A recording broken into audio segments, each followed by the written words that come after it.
अगर हम बात करें अभी सीजनल डिजीज़ की, तो एक नाम जो प्रमुखता से आता है सीजनल डिजीज़ में, वो अभी डेंगू है। ऐसा नहीं है केवल डेंगू ही है सीजनल डिजीज़ में, डेंगू के साथ अभी मलेरिया के भी कुछ केस देखे गए हैं। इसके अलावा स्क्रब टाइफस भी है और इसके अलावा चिकनगुनिया भी है। अगर मैं बात करता हूँ कि किस तरह से प्रेजेंटेशन हमारे पास आता है, जो सबसे बड़ा हॉस्पिटल है हमारे प्रदेश का, एसएमएस हॉस्पिटल और मेडिकल कॉलेज। अगर मैं बात करूं, जैसे पहला दिन है आज, पहला दिन जो पेशेंट प्रेजेंट करेगा वो प्रेजेंट करेगा पहले दिन सिर दर्द, बुखार। बुखार तेज भी हो सकता है और कम माइल्ड भी हो सकता है। सेकंड, बॉडी एक, कमर दर्द, सिर दर्द और बॉडी एक के साथ प्रेजेंटेशन देगा पहले दिन।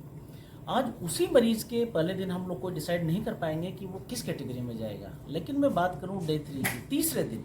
अब तीसरे दिन कैटेगरी चेंज होती है। अगर वो मरीज कहता है कि मेरा गला खराब है, खांसी है और जुकाम है और नाक से पानी आ रहा है, तो मैं उसको एक कॉमन कोल्ड, बहुत कॉमन टर्म है कॉमन कोल्ड जिसको हम भाषा में बोलते हैं, तो कॉमन इन्फ्लुएंजा की कैटेगरी में मैं रखूंगा, जिसका ट्रीटमेंट बहुत सिंपल है, सिम्टोमेटिक है। ठीक है। सेकंड, वही पेशेंट कहता है कि डॉक्टर साहब मेरे बुखार तो आया था 2 दिन, फिर उतर गया और फिर वापस आ गया, तो मैं इसको मलेरिया की कैटेगरी में रखूंगा, बुखार बहुत तेज रहेगा। थर्ड बात करूं, वो कहता है कि मैं पहले दिन जब मैंने कोई काम किया, मैं सड़क पे चल रहा था, मैंने गाड़ी स्टार्ट की या मैंने कुछ किया, तो मेरे हाथ पाँव में और जोड़ों में दर्द बहुत तेज हो गया, तो मैं उसको चिकनगुनिया की कैटेगरी में रखूंगा।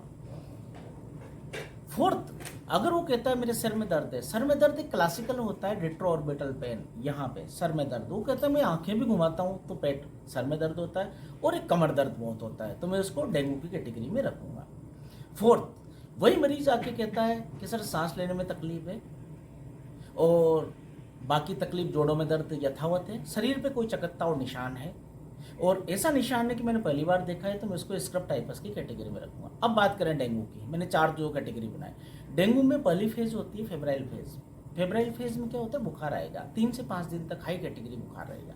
लेकिन फेब्राइल फेज में मैंने 2 टेस्ट है, NS1 एंटीजन है जो पहले दिन और दूसरे दिन पॉजिटिव आ जाता है, लेकिन चौथे 5वें दिन डेंगू की सीरोलॉजी पॉजिटिव आ जाती है। जैसे ही बुखार उतरा 24 से 48 घंटे क्रिटिकल फेज रहते, कन्वल्सेंट फेज रहते, यही फेज खराब पेस्ट होती है, क्योंकि जो ग्रुप है फ्लेवी वायरस जो ग्रुप है, जो डेंगू भी फ्लेवी वायरस ग्रुप में आता है, इसको बोलते हैं कि ये थर्ड स्पेस में फ्लूइड लॉस करता है, वैस्कुलर लीकेज करता है बॉडी में, तो पेशेंट को शॉक की पॉसिबिलिटी होती है, ब्लड प्रेशर कम होने की पॉसिबिलिटी होती है, प्लेटलेट कम होने की पॉसिबिलिटी होती है और हेमरेज होने की पॉसिबिलिटी होती है। मैं बात करता हूँ 24 से 48 घंटे बाद ये रिकवरी चालू हो जाएगी, तो 72 घंटे अगर मानते हैं, तो आज अगर किसी पेशेंट को बुखार आया है, 5वें दिन उसका प्लेटलेट कम होना चालू होगा। पहले 4 दिन नहीं होगा प्लेटलेट कम होना, 5वें 6ठे दिन कम होगा, 7वें दिन वापस आ जाएगा और 8वें 9वें दिन वो रिकवरी फेज में चला जाएगा।